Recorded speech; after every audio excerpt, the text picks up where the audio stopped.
podcast where we talk to smart people, but not necessarily done by smart people? That is an awesome question. This one goes down probably on one of my top 5. Hey, I like nutrition. I like to eat food. This is the coolest thing ever. We're going to do this forever. I wish I paid more attention in that class. You know, I'm going to be honest, I don't understand that. As a man, I don't get it. Welcome to smartpeoplepodcast.com. Hello and welcome to Smart People Podcast, conversations that satisfy your curious mind. Chris Stem, thanks for tuning in. Happy to have you. This week on the show, we are talking about confidence, how to build it, what to do if you don't have it, and much more. And yet again, I'm blown away by the fact that we've all heard about confidence. We know things about it. But our guest this week breaks it down in such a simple, understandable, yet profound way that you can specifically improve your confidence in any area of your life where you feel necessary. One of my favorite things he talks about is how so much of confidence is due to the memories you choose to focus on. Think about that for a second. Our guest this week is Dr. Nate Zinsser. He is the author of the brand new book, The Confident Mind, a battle-tested guide to unshakable performance. Dr. Zinsser is the director of West Point's influential performance psychology program and has spent his career training the minds of the U.S. Military Academy's cadets as they prepare to lead and perform when the stakes are at their highest. In addition, he has coached world-class athletes, including a Super Bowl MVP, numerous Olympic medalists, professional ballerinas, NHL All-Stars, and more. He has been a consultant for the FBI, the U.S. Army, and the Fire Department of New York. He earned his Ph.D. in sports psychology from the University of Virginia. Cannot wait for you to get your ears on this one. If you enjoy what you hear, we need your support. Patreon.com/smartpeoplepodcast. We're not just asking for support. We're giving you things such as ad-free episodes, access to our guests, and more. Patreon.com/smartpeoplepodcast. Okay, here it is, our interview with Dr. Nate Zinsser as we talk about his book, The Confident Mind, a battle-tested guide to unshakable performance. Enjoy.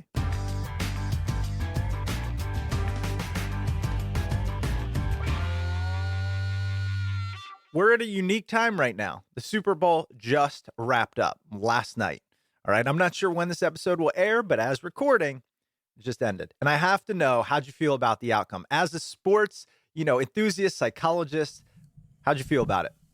Well, I would have liked to have seen the underdog win. That's just me. But it's very clear that the team that played the best football won the day. They got out front a little bit early. Then it looked very, very iffy right into the fourth quarter. When Mr. Stafford threw that interception in the end zone, it really looked like we had a momentum shift, and momentum is huge in these team games. But the Rams did what they needed to do late in the game, and importantly, they played well enough to overcome their mistakes, and that is what you gotta do in a big game. You've got to play well enough between your mistakes to come out on top, so that, and the idea is that you don't beat yourself. You don't do the things that get in your own way, and you're gonna make some mistakes. I mean, Stafford's a really fine quarterback. He threw a most untimely interception. Yes, he did. But he had to overcome that, and that is just a whole function of how effectively the guy thought in those minutes in that game.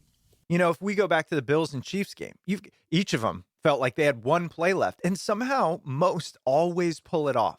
How do they get to that situation and not just crumble, not just think, if I don't do this perfectly, that's my season, potentially my career, potentially my legacy? What allows them to not fall or succumb to that thinking? In a word, practice. You actually have to practice thinking in a way that allows you to take pressure off yourself so you're not beating yourself. You have to put yourself mentally in some of those catastrophic situations and mentally rehearse being comfortable in them and delivering. It doesn't just happen out of the blue. People do not magically rise to new levels of performance. That's for the movies, okay? That's in the Walt Disney movies where, the hero rises up. That's the sort of Rocky Balboa mystique. But that's not how it works. People don't rise to new levels in critical moments. People settle back and default to their level of training, their level of physical training, and their level of mental maturity. So the answer to your question is practice. And it's interesting. When you said that, I said, okay, practice, that makes sense. Have you been there before? But you're actually talking about mental practice. Well, I'm talking about mental practice and physical practice. I mean, you have to actually be there and challenging yourself and feeling a little fatigued so that you are in that same physical place that you're probably going to end up in a big game. And then you've got to mentally practice calming yourself down, getting the play call, seeing the field, and executing as if you were in a backyard throwing the football around. Is that the key to it? Is the key essentially removing the stakes to an extent, removing the pressure as if it was just a given day? Well, you either remove the pressure and treat it like a pickup game, or you treat it as a great, big, huge game, which you are in, and henceforth, you are a big, huge player. Either way, the pressure comes off you. You can treat it as nothing, or you can treat it as, hey, this is the Olympics. This is the biggest thing in the world, and I'm in it, which means, by definition, I'm the biggest thing in the world. Either way you go, it works for you. I know you've coached athletes, as we mentioned, and teams and things. And I wonder, when you get to the professional level, what do they need coaching on? When I'm talking about mentally, because I feel like at that point, don't you go, I'm here for a reason. What else is there to learn, especially when it comes to confidence? Oh, you would be surprised, Chris, at how similar the need for confidence training is for people who have been in the professional ranks for a few years, who had successful college or successful junior hockey careers. They're still people. And like all of us, they have fears and doubts and worries and insecurities. And the good ones acknowledge that and work at it and make their mental toughness a priority. They work on their mentality just like they work on their foot speed, cardiovascular endurance, and tactical understandings of all the X's and O's. Well, and for those listening going, great, now let's learn about it. We are going to get into how do we build that. That is, of course, the purpose. It's the purpose of the book that we're here to talk about, The Confident Mind, a battle-tested guide to unshakable performance. But of course, we got to get some background and we have to understand some things. So right now you're sitting at West Point. You teach at the U.S. Military Academy. There's actually a special division you're part of. Is that correct? On how to deal in pressure situations. I run a program of instruction in the key mental skills that lead to confidence despite setbacks, concentration amidst distractions, and composure during stress. And the cadet experience is stressful. These people are being trained to handle a lot of responsibility. These people are being trained to lead. Unfortunately, they have to be ready to lead in the ultimately stressful human situation. Ground combat, bullets flying.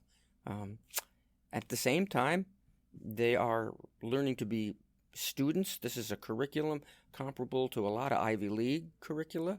This is also a place where we have over 20 Division I athletic teams. So it's a lot of work, a lot of time, a lot of intensity, and I'm just trying to equip these young men and women with the tools that will allow them to flourish in those conditions. we've been talking about athletes, and it makes sense. You say, look, you either treat it like you're in the backyard or you realize you're there for a reason. But underlying all that is things like, well, this isn't combat, or this isn't rocket science, or this isn't brain surgery. Those are the three we hear about most. In your case, it is that. It is life or death. How does this training differ when you're talking to somebody who might go in the battlefield where you have to say this is life and death, as opposed to it's an athlete who it might be their career, but it's not their life? The underlying understandings of how your thought process affects your mood, which affects your physical state, what your body does, which of course affects how you execute, that process applies whether we're talking about, kicking a field goal to win the Army-Navy football game, or whether we are talking about communicating to your various fire teams when the bullets are actually in the air. You have to be in control with how you think about yourself. You have to be able to put yourself in a mood that allows you to be effective in your situation. So, yes, the conditions are vastly different, but so many of the underlying principles are the same. And because those principles are the same, it's more and more and more important to understand them and to apply them when indeed the bullets are flying. What is the number one thing you try to instill upon both athletes and those on the battlefield about training their mind? The number one principle is that it's a choice. You get to choose how you think. And your responsibility to yourself as a performer and your responsibility to the team that you are either a member of or a leader of is to make sure that your thoughts about yourself, about your team members, about the situation that you're going into are consistent with the quality of performance that you want to have in that situation. And that principle applies wherever you are. You've got to be certain that you are clear-headed, somewhat calm, even though your heart is pounding, the butterflies are turning over in your stomach, the adrenaline is flowing. It's your responsibility to be in control of yourself so that you can execute near the top of your ability, rather than having the situation dictate to your state of mind. You've got to be dictating to the situation. How much of your mindset is dependent on experience? A great deal. But it's a question of which aspects of your experience, which moments from your past are you identifying yourself with? Which moments from your past are you using as a sort of template for your future? We all have a vast stock of memories, but I think we have to be selective about them in terms of which ones we take most seriously, which ones we invest the most emotion into, because those are the memories that are going to sort of serve as a foundation or a platform for what we do in the present and into the future. Again, it's a choice. Wow, I got to tell you, that was one of the goosebump moments for me. I can imagine the most successful people have technically failed more than the least successful just because more attempts. We all know the Gretzky quotes and the Jordan quotes. I get that. But you're now making me wonder if a big differentiator is which moments the successful are choosing to remember as opposed to the unsuccessful. Oh, absolutely. Go ahead and ask Gretzky or Jordan or Babe Ruth if he was still alive. When you think about yourself as a player, what memories flash into your mind? And those guys are going to think about their breakout moments, their championships. The entrepreneur, who, if he's got his mind right, is going to think about the projects that did pan out, the lessons that he learned from the projects that didn't pan out, but it's the lessons that he learned which helps him or her leapfrog into the future. It's having a kind of selective amnesia that is functional in terms of creating optimism and enthusiasm for oneself. I don't think that point can be overstated. Oh, I don't really think don't. it can. I quite agree with you. I find myself overstating it every day, many times. Well, and here's why. I mean, everyone listening has these things they replay. You know, there's two plays that come to mind when I think about my sports career. And one was when I was batting and one was when I was fielding. And it just so happens I was an excellent fielder and a terrible hitter. The one batting was I was about 7 years old. I got hit by a pitch in the elbow, right? Broke my elbow. Ouch. And for the rest of my career, call it a career, for the rest of my time, I was scared to hit. Didn't matter. Didn't matter where, when, what, right? That was always the thing I remembered. This could hurt. Fielding, made this play, ground ball, took a bad hop, barehanded, threw a guy out at home, won the game. That's the one I remember fielding. And guess which one I tend to be better at? So everybody has those moments, whether it's the speech you gave it at an assembly or, you know, the project you executed or the game you were in. Just asking yourself, when I think of who I am in those moments, what memories do I have?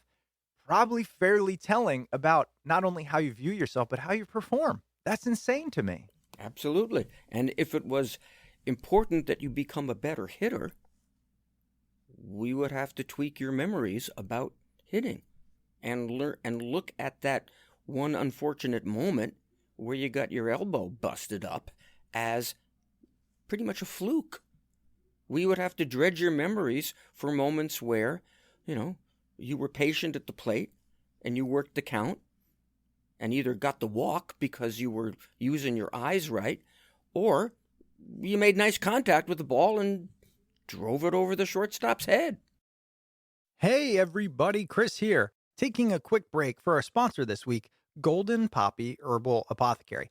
Listen, you have probably by now heard about gut health. Of course you have. You listen to this show. We've been talking about gut health for years. Your digestive system is the foundation of your health. If it's not working well, your body can't absorb the nutrients it needs from your food, and down the line, that can lead to a host of health issues. And yes, there's a lot of things that can help with digestive health, but one simple, natural, and extremely impactful thing you can do each day is incorporate digestive herbs into your life. I bet that's not something you've thought about yet, and that's why this is important.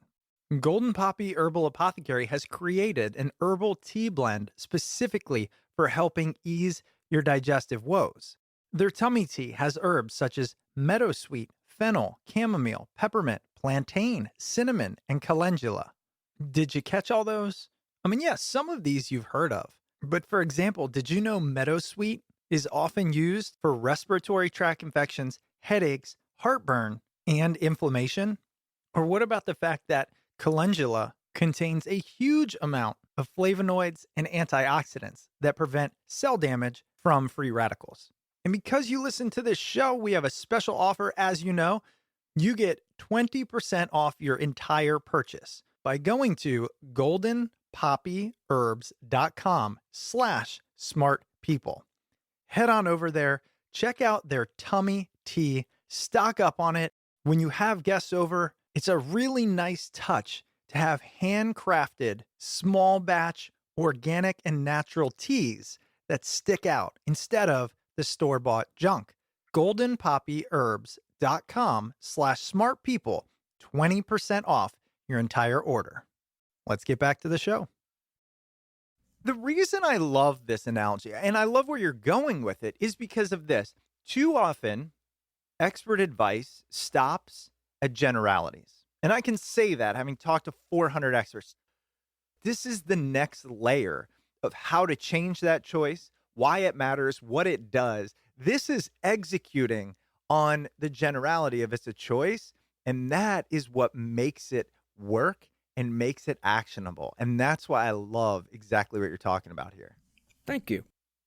Let's go into this a little more. Let's take any example where you are working with somebody who is stuck in that rumination of negative outcomes, leading to fear, leading to behavior that comes from fear. How do you work on mindset? Like, walk me through that process. If it were my, 15-year-old self trying to be a better hitter, and you say, okay, like, you have this is what you're thinking of going up to the plate. And in your head, this is where we have to get Chris. How do you then do it? Well, first I got to get Chris a little bit out of his head, out of the perhaps long-standing habit of worrying about your performance. I just got to get you to be, pardon the expression, neutral. Let's just clear everything. Let's just clear everything. Let's just clear everything. Okay, and now, what's important to pay attention to when you're at the plate? And you'd have your own answer to that question, whatever it is. I think we need to just practice mentally tuning into that. Can you feel your feet in the batter's box? Can you feel your hands on the bat? Can you feel the position of your stance? And now let's just watch a couple pitches come over the plate. Yeah, nice pitch right in the strike zone. Let's imagine one maybe low and away. Let's imagine one maybe high and tight, and you got to lean back a little bit from it. But let's just be clear, and let's not expect anything. Let's not be thinking about anything. Let's just get to a state of just kind of passive receptivity as to what's going on. All right? Okay. Are we at a kind of a neutral? Are we in sort of a neutral gear at this point? All right. Now let's step away from the batter's box. All right. And let's think about how cool it feels to hear the crack of the bat when it makes contact. And let's think about how cool it feels to sort of drive your hips through the ball and feel the follow through of the bat, and then hear your team cheer when you have made solid contact. All right, let's get into that. It's kind of cool. All right, now let's go back. Let's step back into that batter's box. Let's see that pitcher on the mound, and let's feel a sense of eagerness about studying the pitch, reading the pitch, trusting your swing, and let's make some nice contact with the next pitch. I'd work that way, and probably in the same session, I'd make sure that there was some kind of memory in that 15-year-old mind of yours about when you have made contact with the ball, about when you have made good decisions at the plate. One of the stories I tell in the book is exactly about this from the perspective of a guy who's in the Baseball Hall of Fame, Tony Gwynn, who made a practice of videotaping his at-bats throughout, his career, and he would edit the videotapes. He'd put all the pitches where he made solid contact with the ball in one video file. He'd take all the pitches where he made a good decision at the plate, whether to hold off or whether to go for a pitch. He put that in a separate file, and then he took the other ones where he made a bad decision, make that a separate file, and then delete it. Delete it. Because the last thing he wanted to do was remind himself or watch himself on video. And as he put it in the article I cited, the last thing I want to do was watch myself looking like a fool swinging at somebody's curveball. It's that kind of memory that we're working with. I love that. All right, so how does that then lead to better performance? I think we can make assumptions, but what is it about just changing our perspective, changing our belief, that actually leads to physical outcomes? Because changing the way you think literally changes your brain and your nervous system. I mean, I'm sure most of your listeners have heard the term neuroplasticity, referring to the fact that that big hunk of gray matter between your ears and all the gray matter that's going down the middle of your spinal cord and all those neural circuits that extend from your spinal cord out to the tips of your toes, etc. That communication system and that hard drive that sends messages out through the communication system is ridiculously malleable. You can change it. You change it through experience. You also change it through intention. You can build different and more effective neural circuitry through repeated thoughts.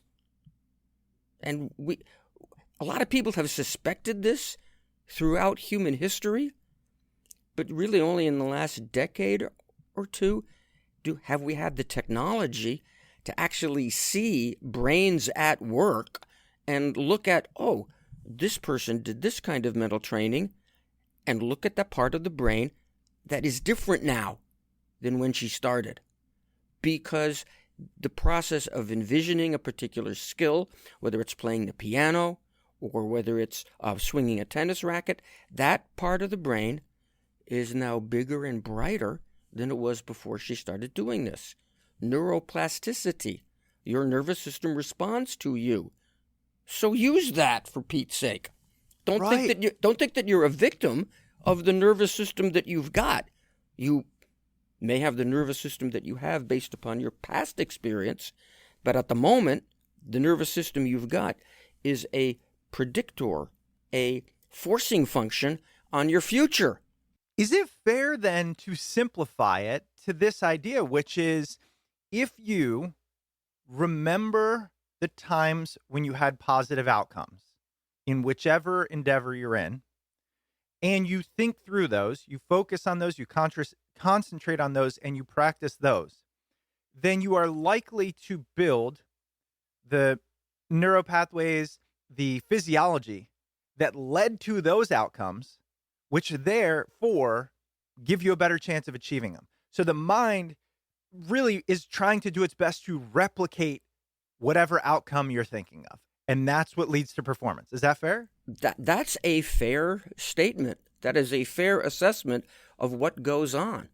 You tend to get what you think most about.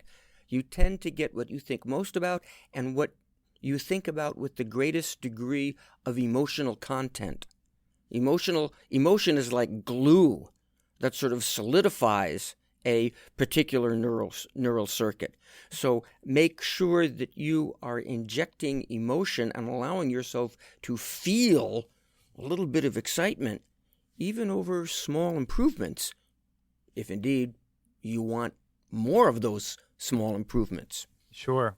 We've been talking about sports, but let's take it to something everyday, call it the work environment or just life, right? Life right now, really stressful. I mean, it just is. Let's imagine you're at work or something where the emotions feel so vivid and so distracting and so immense that in that moment when people say, you can choose your thoughts here, you've done this before, it's not that big a deal. One, you want to knock them out, but then two, it feels like there is no choice. How do you get out of that to then make better decisions? Slowly and carefully. When someone says to you, oh, it's no big deal, just change your mind, I would say, hey, it is a great big deal to change your mind. Do your level damnedest at it.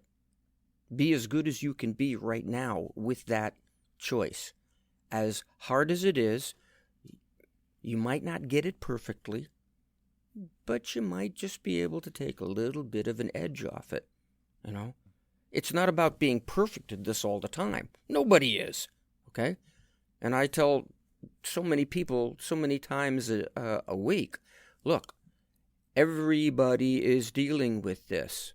You nailed it, Chris. These are stressful times. Everybody is dealing with distraction, worry, COVID restrictions, etc., etc. I mean, the political situation at the moment, the foreign policy situation at the moment. I mean, these are tough times. Just understand that everybody is dealing with it too. Your opponents and competitors are dealing with it too. Which means if you can be just a little bit better at it than they are, you create an advantage for yourself. So let's look for that advantage, okay?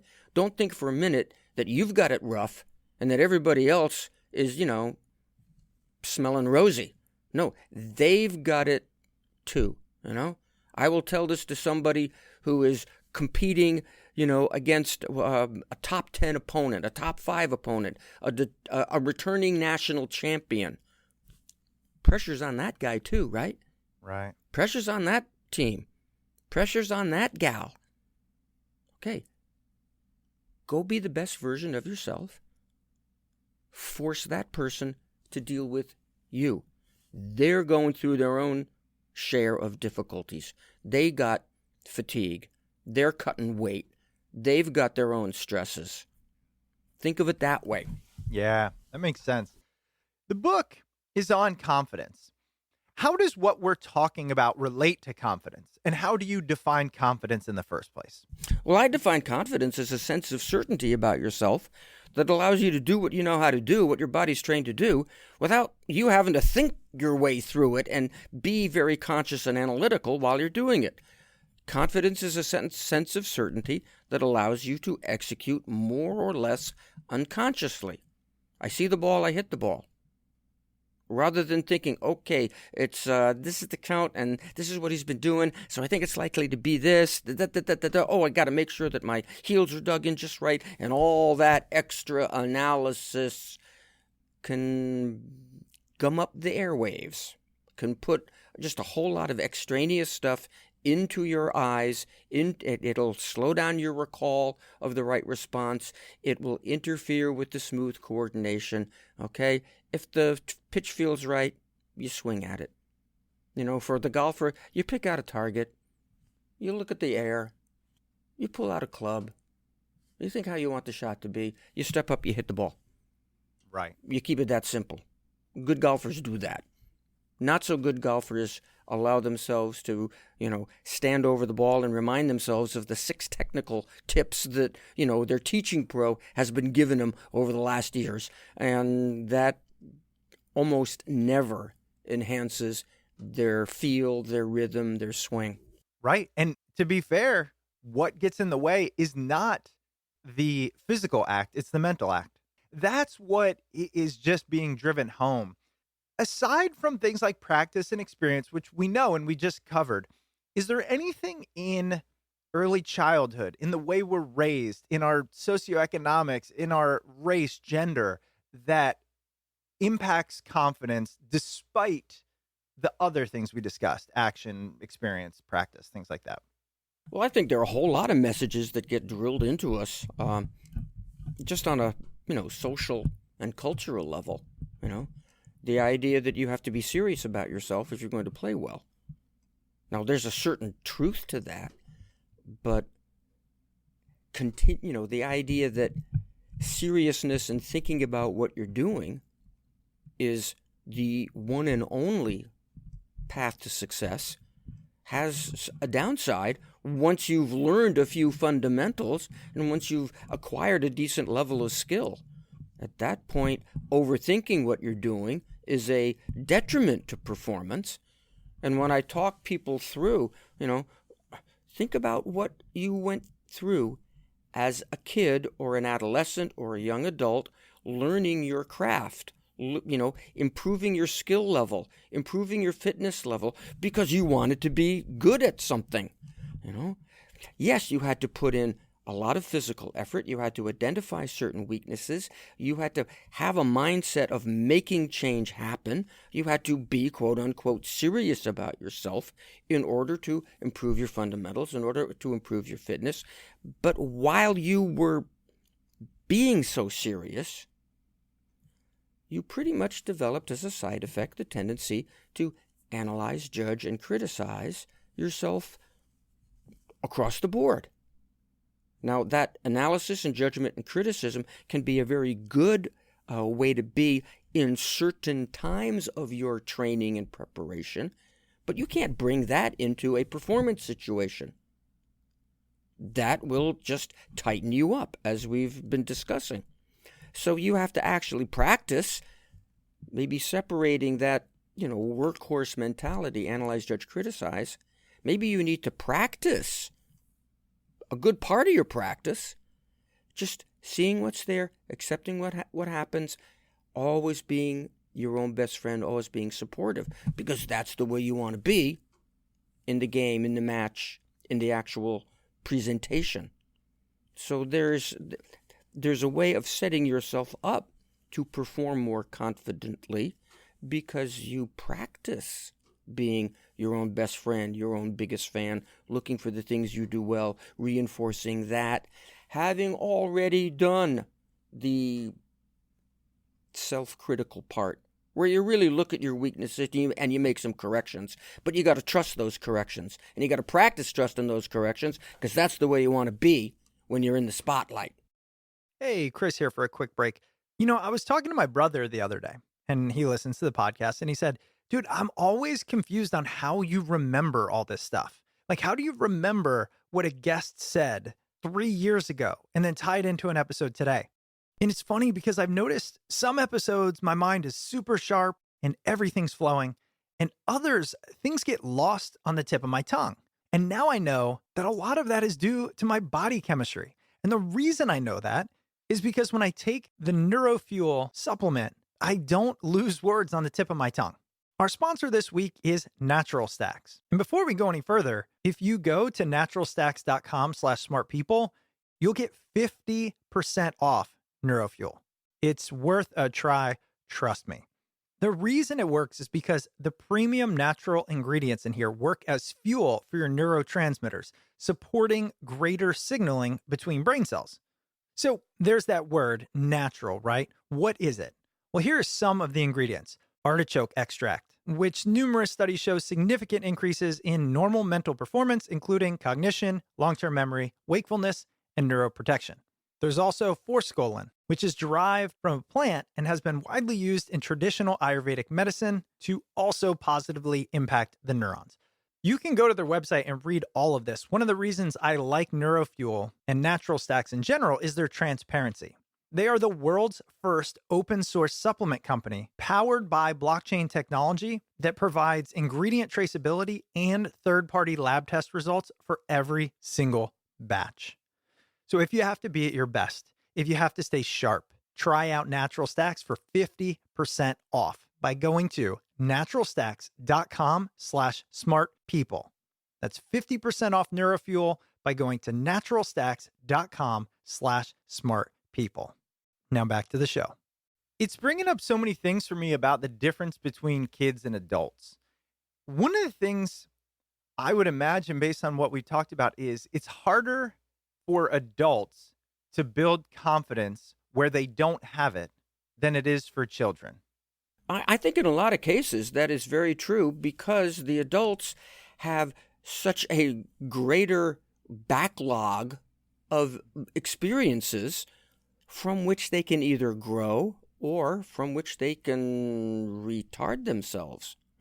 Oh, I've got 20 years of experience. Okay, well, what are you taking with you from that experience? What are the conclusions you're drawing about yourself from all those experiences? The kid has relatively little experience, so hopefully he or she can develop a pretty optimistic sense of him or herself.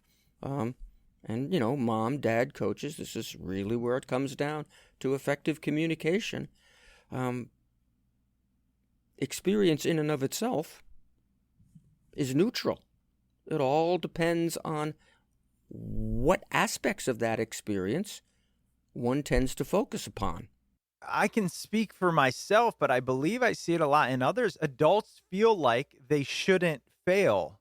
They should be able to pick things up and do them, which is a crazy thought. We don't ever believe that as kids. I mean, I watch my kids run around. They'll fall right on their face. They don't go, oh, why'd I do that? They're like, well, let's try that again, Mm-hmm. And so if we are unable to be new or bad at something and build that level of practice, we can't ever anticipate becoming more confident in it.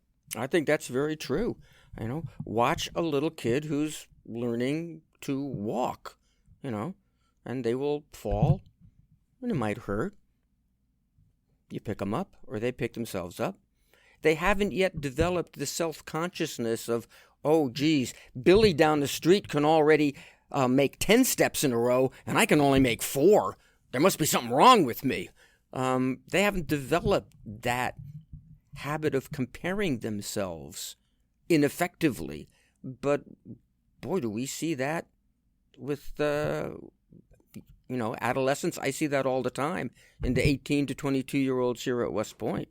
And I see it, in lots of adults, outside of this.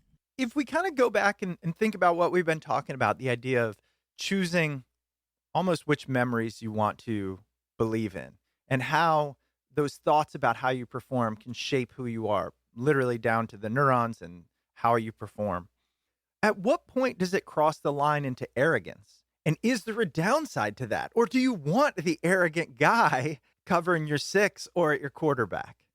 I think you want a healthy degree of arrogance, a healthy degree of arrogance to the point where, I think I'm the best player on the field. I think I'm the best person in my platoon to perform a certain job. But that's an inner feeling. It doesn't have to come out in the form of boasting or bravado or, self-congratulation. That's when arrogance becomes a turnoff to your teammates. There's a big difference between the quiet confidence that we see, in so many great, great performers. Drew Brees is a wonderful example. A humble guy who lets his play stand for him. The Manning brothers are a great example.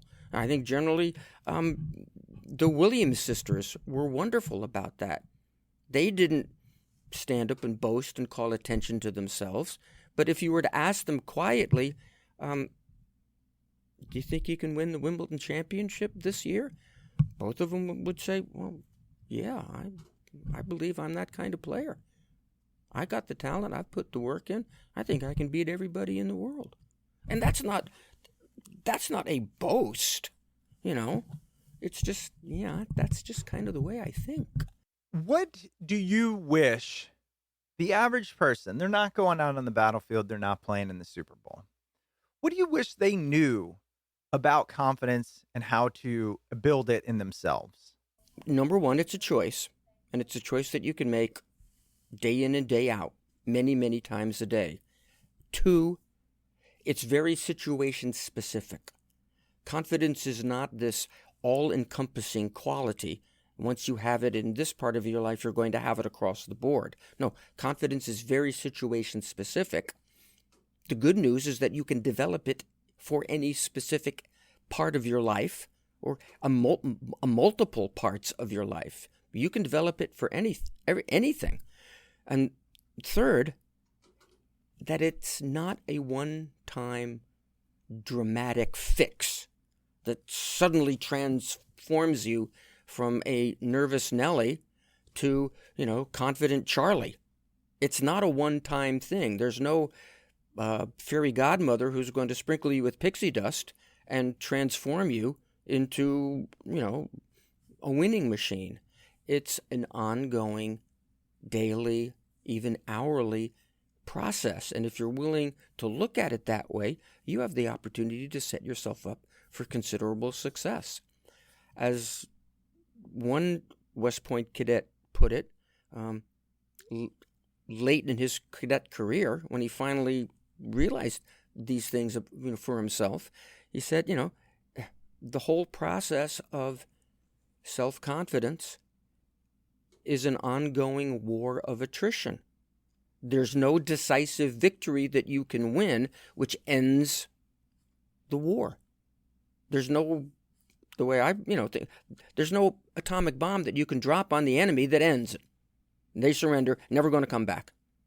We kind of live with some of us with those long historical memories. No, the idea that it's an ongoing process. Don't let that scare you. As I've said before, everybody else is facing that ongoing process too. Right. Let's just see how good you can get at it. So if you can understand that it's a choice, that it's very specific and you can make it work for you, but you're going to have to be in it for the long game. Those are three things that I hope your listeners can take away. I can't help but to wonder, because I'm going, if it's this, why aren't we better at it? And there's two things that are jumping out to me, aside from, I think, our natural predisposition to overweight the negative. Evolutionarily, we're more weighted to say what can kill us than what can be the best thing on the planet. So that takes practice. But what about the things that are new? I'm in a new role, new job. I got a new deliverable. I've never done it before. I don't have anything to draw on. I'm probably going to be bad, and therefore I don't have confidence. What do I do then? I think you got to look at yourself in the mirror and saying, why do I think it's probably going to be bad? Why don't I give myself at least as many constructive, energizing visions of the future as I do for those visions of myself falling flat on my face? Why don't I see if I can at least get those to be 50-50?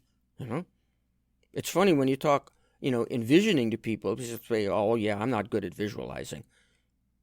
9 times out of 10, they're really good at visualizing. They're just good at visualizing all the wrong stuff.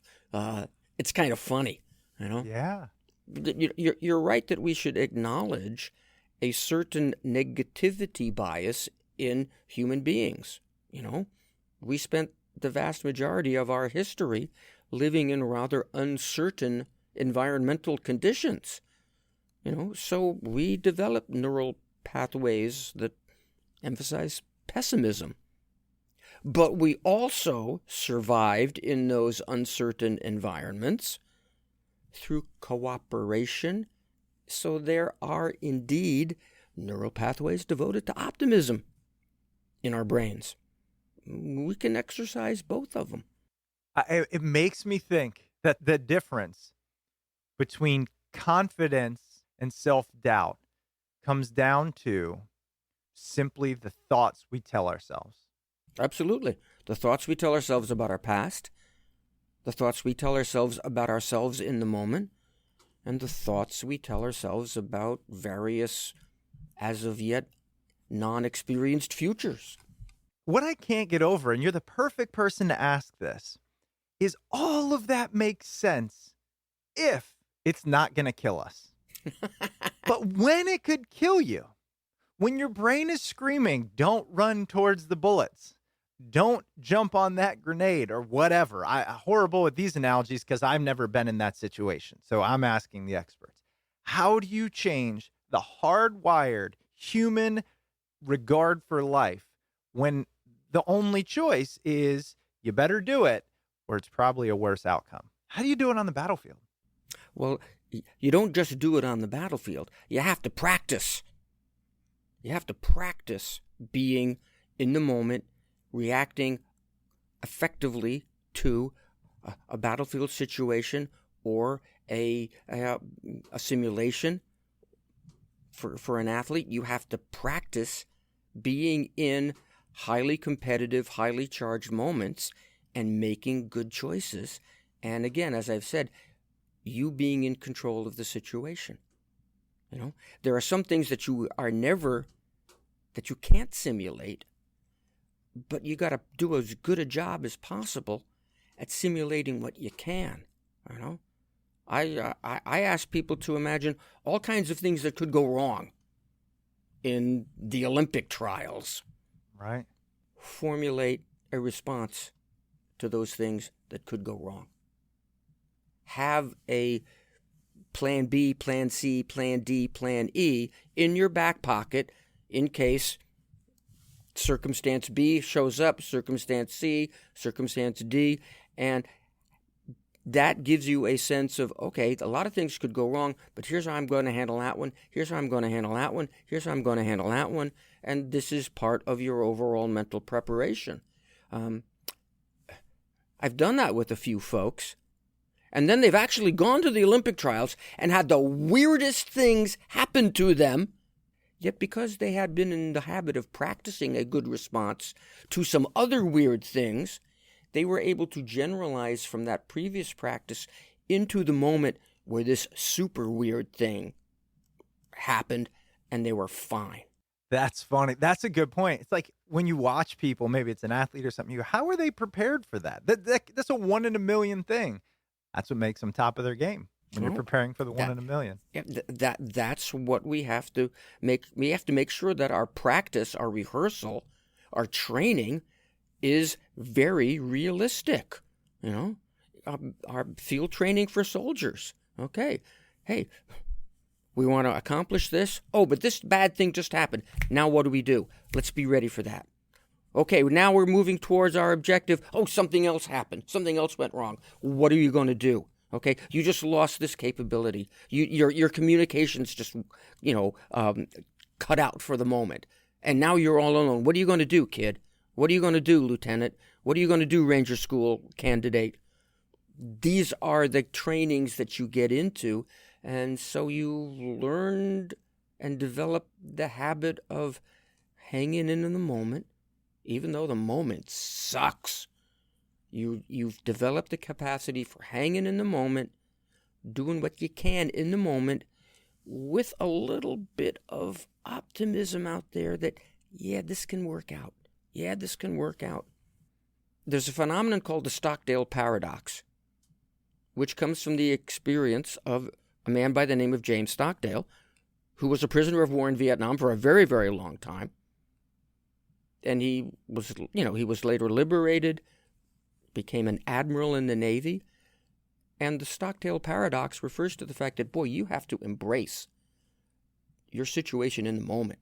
This is a bad situation. This is a bad situation. I've got to cope with a bad situation right now, keep level-headed, do the best I can, but I'm going to, at the same time, maintain a vision that this is going to work out. We're going to be rescued. We're going to survive this. We're going to eventually get through this and find peace and fulfillment and some happiness in our lives. But in the moment right now, ooh, it's bad news. But we got to deal with it. You know what that reminded me of? Viktor Frankl. That's right? Absolutely. Yes, it is absolutely the legacy of Frankl's book, and I recommend that to everybody, because you all have the last human freedom to determine your state of mind regardless of circumstance. And your circumstance can be awful. You know, God forbid any of us ever have to experience anything remotely as awful as what Frankl experienced, as what Admiral Stockdale and those other residents of the Hanoi Hilton experienced. God forbid. I mean, that's awful. But we can learn from them. We can learn from them how to do the best in our lives right now, in our experience. And it's a choice. So, Doxy, I loved it. Excellent way to close it out. Really appreciate it. And again, if you love this, we scratched the surface. Check out his new book, The Confident Mind, a battle-tested guide to unshakable performance.